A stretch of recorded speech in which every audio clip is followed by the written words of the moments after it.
My name is Anthony Boyer. You're watching Take Fountain. On this episode, we're going to discuss 5 smart things keeping your acting career from moving forward. A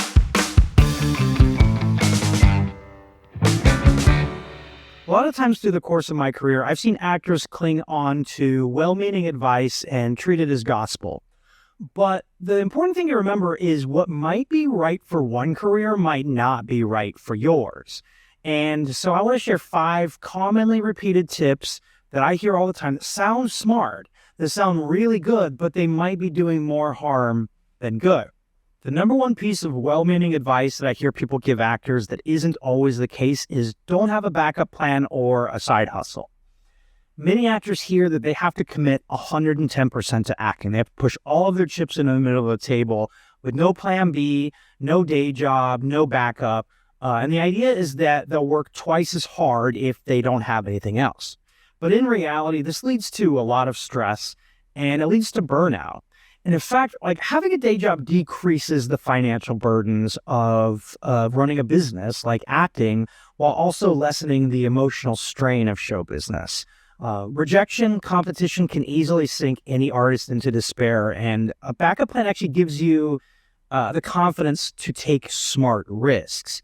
If every audition feels like life or death, like I need this job, that's palpable to the people watching your audition. We can feel desperation sink in.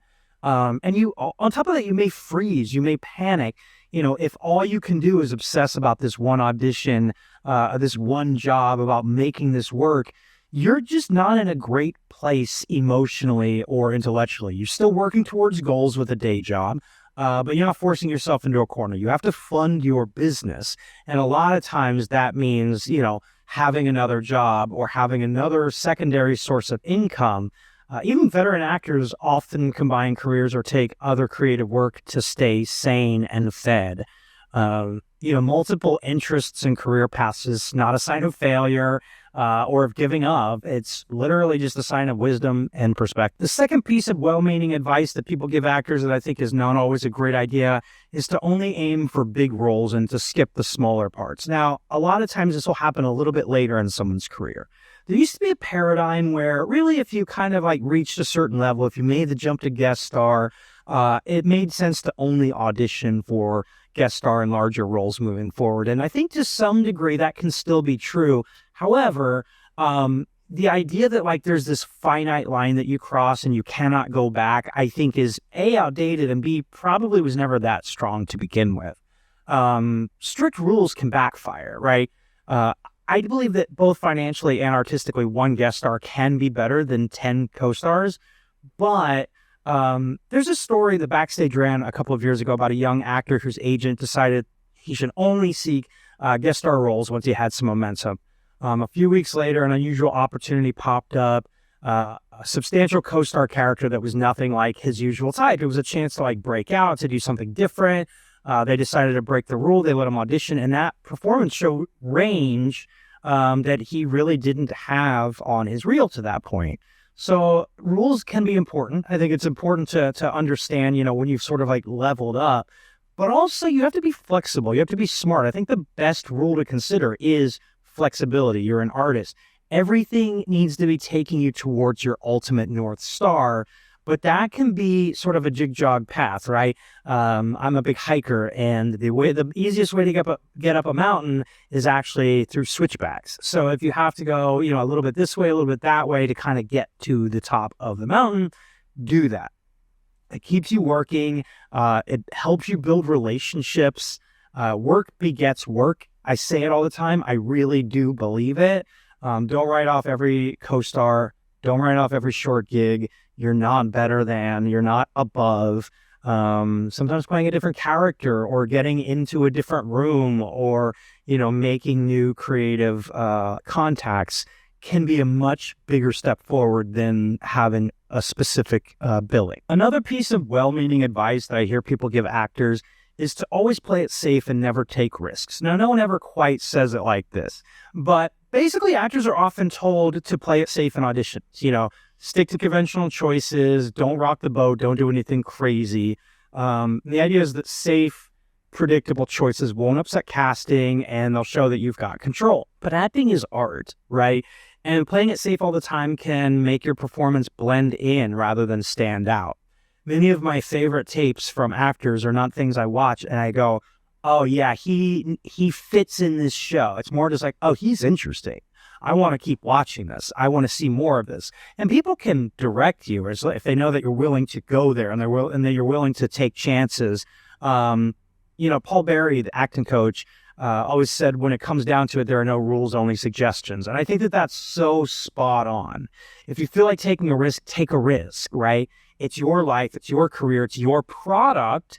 And if you're just trying to match the other products, quote unquote, on the market, you're not really bringing anything unique to the table. So why should I hire you? So, don't treat audition advice as unbreakable laws. If a choice feels true to the character and excites you, go for it. Know when to be safe, right? The character's limits, the tone of the scene, if you know about the director's personal working style, the writers, but don't avoid all risks for fear of making a mistake or of standing out too much. Sometimes the boldest, most memorable auditions are the ones where actors trusted their instincts, even if it meant stretching beyond the script. The next piece of well-meaning advice that people give actors, and maybe it isn't like so much advice that people give actors as just something that a lot of actors do or believe, which is don't hustle, don't network, just audition and wait. Now, people believe that actors should only focus on the craft and on their auditions, and they should leave the networking and the selling to the agents. Some actually say avoid contacting directors or producers on your own. And that can sound professional, but honestly, today it's just not enough. Even like at the heyday of like the studio system, or when agents were really in charge of selling actors to studios, honestly, even then, your ability to make friends, your ability to network and to maintain professional relationships was really paramount to who worked and who didn't. We all know stories about actors who were so insufferable to work with, or that people just didn't have a feel for, and so that, they didn't get a lot of work.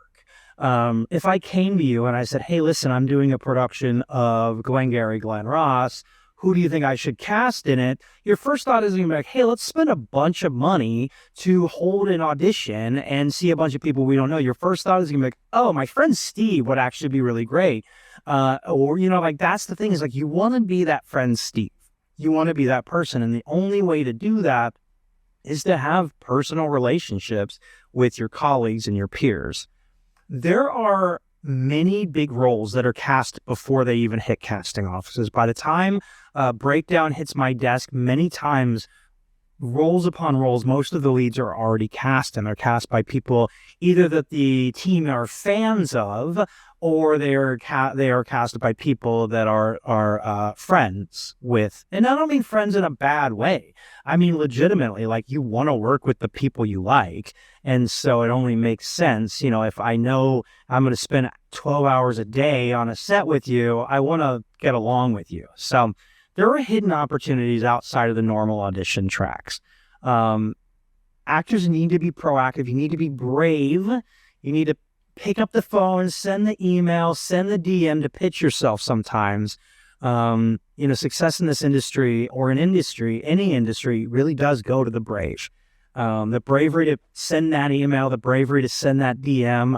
It's never really been easier in a lot of ways. You don't have to have face-to-face contact. You can spend a day and a half writing the perfect email, and you could build a game-changing relationship with a major producer, writer, or director. I think social media has really torn down a lot of walls. A lot of people are open to being approached that way. Now, you want to do it the correct way. You want to do it friendly and collegial. Don't just ask for something from people. But it's kind of like lost the intimidating quality that it used to have. So be brave, turn it into a routine part of building your career. Maybe, once a month, I reach out to 2 or 3 creatives whose work I saw that month and I really, really like.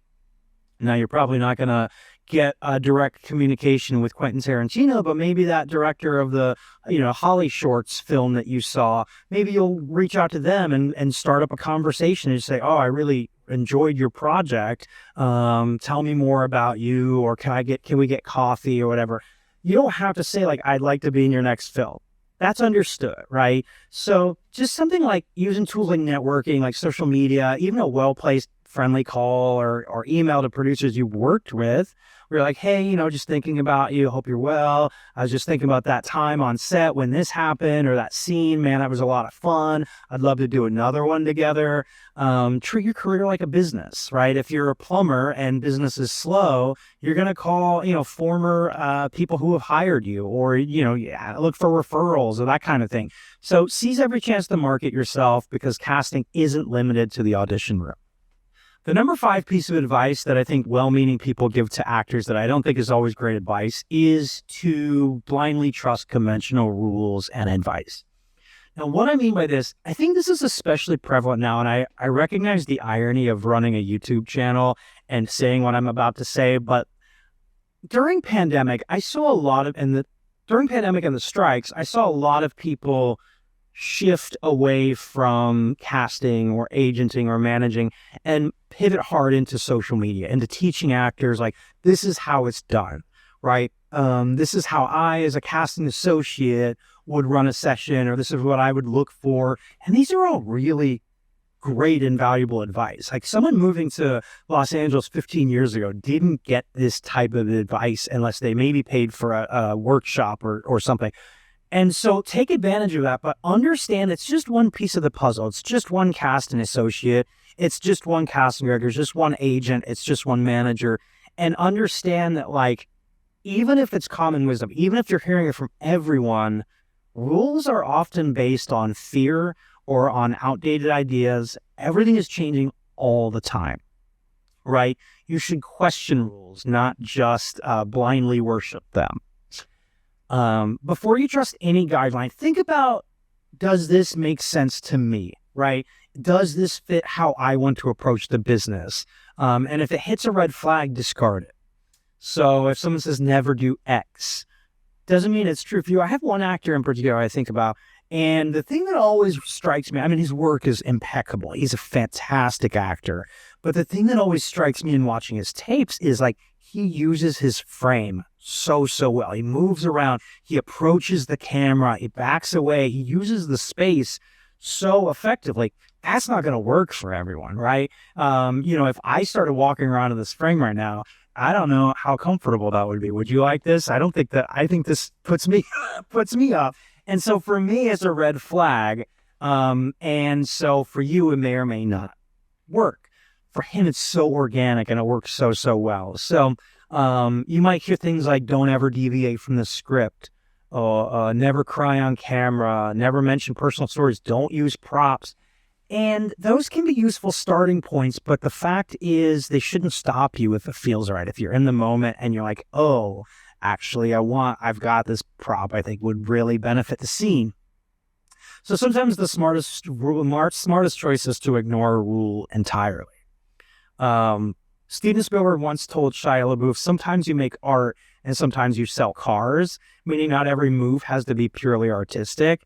So if Steven Spielberg says it, and if Shia LaBeouf takes that advice, you should take that advice. The key is to take advice with a grain of salt, right? So if a tip resonates and works well for you, great. If it makes you anxious or it doesn't fit your audition or your situation, trust your instincts instead.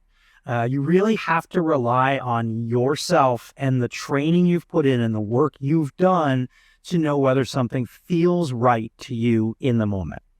So in conclusion, many actors get stuck following the right way to do things. They get this great, well-meaning advice, but sometimes the best move is to break the mold, whether that means getting a side hustle, whether that means taking a surprising role, whether that means daring to be different in an audition, taking a creative risk, reaching out proactively to an agent or a manager or a writer or a director, or just tossing out rigid rules. Courage and flexibility often beat playing it safe. There are a lot of people trying to do what you do. Many of them are just as good, if not better than you. Let's just be honest about that. So what's going to make you stand out is what makes you you. What makes you the person to tell the story uniquely. Why don't you leave a comment below telling me about a rule that you broke that you ended up being successful with? Thanks so much for watching. Click like, click subscribe, and we'll see you on the next one.